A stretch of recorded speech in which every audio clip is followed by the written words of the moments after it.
Hello student, hello Hindi में आपका स्वागत है। आज मैं आपके सामने एवरेस्ट की शिखर यात्रा पाठ का प्रश्न उत्तर लेकर आई हूँ। पहला प्रश्न जो होते हैं वो है एक दो पंक्ति का, जो मौखिक तो है लेकिन ये आपके एग्ज़ाम में पूछे जाते हैं।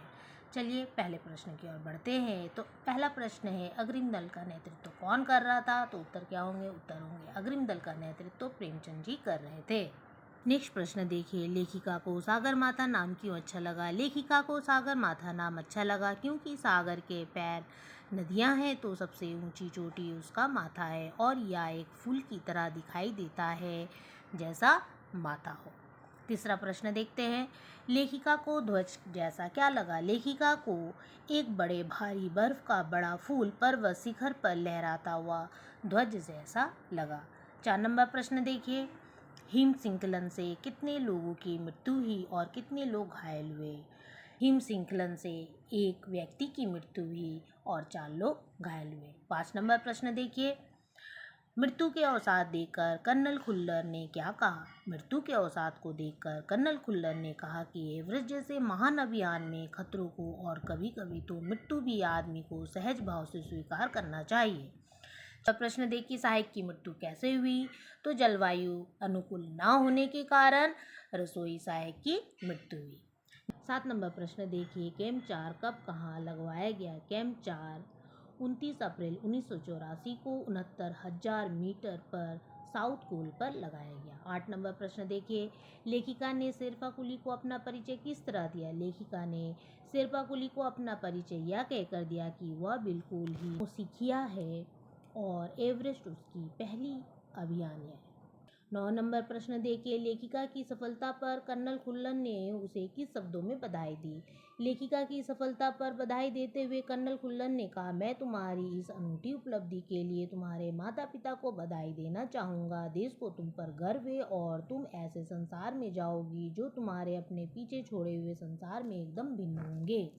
अब आते हैं लिखित प्रश्न की ओर, जो आपके 25 से 30 शब्दों में लिखे जाते हैं। पहला प्रश्न देखिए, नज़दीक से एवरेस्ट को देखकर लेखिका को कैसा लगा? नज़दीक से एवरेस्ट को देखकर लेखिका भौचक्की रह गई। वह एवरेस्ट लहौसे और नुस्से की ऊंचाइयों से घिरी बर्फीली व टेढ़ी मेढ़ी नदियों को निहारती रही। 2 नंबर प्रश्न देखिए, डॉक्टर मीनू मेहता ने क्या जानकारी दी?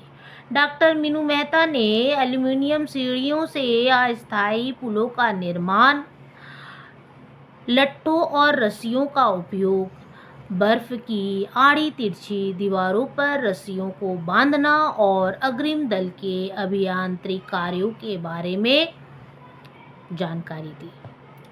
3 नंबर प्रश्न देखिए, तेनजिंग ने लेखिका की तारीफ में क्या कहा? तेनजिंग ने लेखिका की तारीफ में कहा कि वह एक पर्वतीय लड़की है, उसे तो शिखर पर पहले ही प्रयास पे पहुंच जाना चाहिए।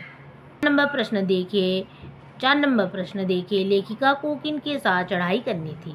तो लेखिका को अपने दल और जय और मीनू के साथ चढ़ाई करनी थी, परंतु वे लोग पीछे रह गए। उनके पास भारी बोझ था और वे बिना ऑक्सीजन के आ रहे थे, इस कारण उनकी गति कम हो गई थी। उनकी स्थिति देखकर लेखिका चिंतित थी।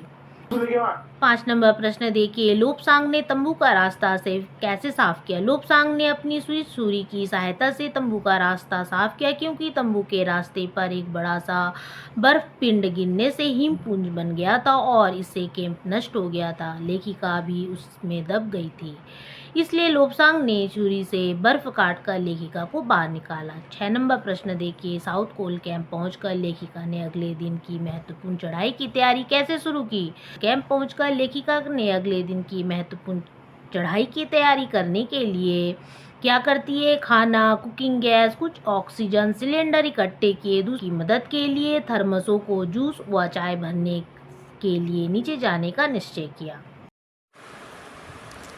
अब आते हैं 50 से 60 शब्दों में उत्तर लिखिए। पहला प्रश्न देखिए, उपनेता प्रेमचंद ने किन स्थितियों से अवगत कराया? तो उपनेता प्रेमचंद ने अभियान दल के सदस्यों को पहली बार बादा खम्बू हिमपात की स्थिति से अवगत कराया। उन्होंने यह भी बताया कि उनके दल ने कैंप 1 यानी 6000 मीटर जो हिमपात के ठीक ऊपर है वहां तक का रास्ता साफ कर दिया है। उन्होंने यह भी बताया कि पुल बना दिया गया है, रस्सियाँ बांध दी गई और झंडियों से रास्ते को चिन्हित कर दिया गया। इसके साथ साथ बड़ी कठिनाइयों का जायजा भी लिया गया। उन्होंने यह भी बताया कि ग्लेशियर बर्फ की नदी और बर्फ का गिरना जारी है। यदि हिमपात अधिक हो गया तो अभी तक किए गए सारे काम व्यर्थ हो सकते हैं। 2 नंबर प्रश्न देखिए, हिमपात किस तरह का होता है और उससे क्या क्या परिवर्तन आते हैं। बर्फ के खंडों का अव्यवस्थित ढंग से गिरने को हिमपात कहा जाता है। हिमपात बर्फ की नदी होती है। ग्लेशियर के बहने से अक्सर बर्फ में हलचल मच जाती है। इससे बर्फ की बड़ी बड़ी चट्टानें तत्काल गिर जाया करती है। अन्य कारणों से भी अचानक खतरनाक स्थिति उत्पन्न हो जाती है। इससे धरातल पर बड़ी चौड़ी दरारें पड़ जाती है। 3 नंबर प्रश्न देखिए, लेखिका के तंबू में गिरे बर्फ पिंड का वर्णन किस तरह किया है।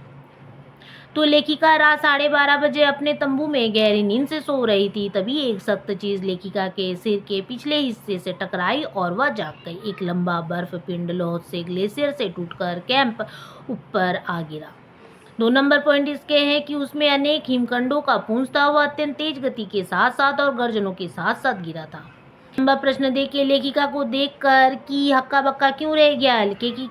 लेखिका को देखकर कि हक्का बक्का रह गया क्योंकि इतनी बर्फीली हवा में नीचे उतरना जोखिम भरा था। जिससे फिर भी लेखिका सबके लिए चाय व जूस लेने नीचे उतर आई थी और उसे की से भी मिलना था। अब आते हैं 5 नंबर प्रश्न की ओर। एवरेस्ट पर चढ़ने के लिए कितने कैंप बनाए गए थे, उनका वर्णन कीजिए। तो एवरेस्ट पर चढ़ने के लिए कुल 6 कैंप बनाए गए थे। बेस कैंप या मुख्य कैंप था। कैंप 1 या कैंप 6000 मीटर की ऊंचाई पर बनाया गया था। यह हिमपात के ठीक ऊपर था। इसमें सामान जमा था। 2 नंबर कैंप 2 यानी यह चढ़ाई के रास्ते में था। कैंप 3 इसे लोहे की बर्फीली सीधी ढलान पर लगाया गया था। यह रंगीन नायलॉन से बना हुआ था। यहाँ लोहे से ग्लेशियर से टूटकर बर्फ पिंड कैंप पर आ गिरा था। कैंप 4 यह समुद्र तल से 7900 मीटर की ऊंचाई पर था। साउथ कोल स्थान पर लगने के कारण साउथ कोल कैंप कहलाया। शिखर कैंप या अंतिम कैंप था। यह एवरेस्ट के ठीक नीचे था। 6 नंबर प्रश्न देखिए, चढ़ाई के समय एवरेस्ट की चोटी की स्थिति कैसी थी। जब लेखिका एवरेस्ट की चोटी पर पहुंची तब वहां तेज हवा के कारण बर्फ उड़ रही थी। एवरेस्ट की चोटी शंकु के आकार की थी। वहां इतनी भी जगह नहीं थी कि 2 व्यक्ति एक साथ खड़े हो सके। चारों ओर हजारों मीटर लंबी सीधी ढलान थी। लेखिका के सामने सुरक्षा का प्रश्न था। वहां फावड़े से बर्फ की खुदाई की गई ताकि स्वयं को सुरक्षित किया जा सके। 3 प्रश्न यानी 7 नंबर प्रश्न देखिए, सम्मिलित अभियान में सहयोग एवं सहायता की भावना का परिचय बछेंद्री ने किस कार्य से मिलता है। जब बछेंद्री ने दल के सदस्यों के साथ साउथ कोल कैंप पहुंची तो केवल वह अपने लिए नहीं सोच रही थी बल्कि अपने दल के प्रत्येक सदस्य के लिए सोच रही थी। लेखिका ने अपने साथियों के लिए जूस और चाय लेने के लिए तेज बर्फीली हवा में भी नीचे उतरकर जोखिम भरा काम किया। इस व्यवहार के कार्य से उसके सहयोग और सहायता की भावना का परिचय मिलता है। जानकारी अच्छी लगी तो एल हिंदी चैनल को सब्सक्राइब करना ना भूलें। धन्यवाद।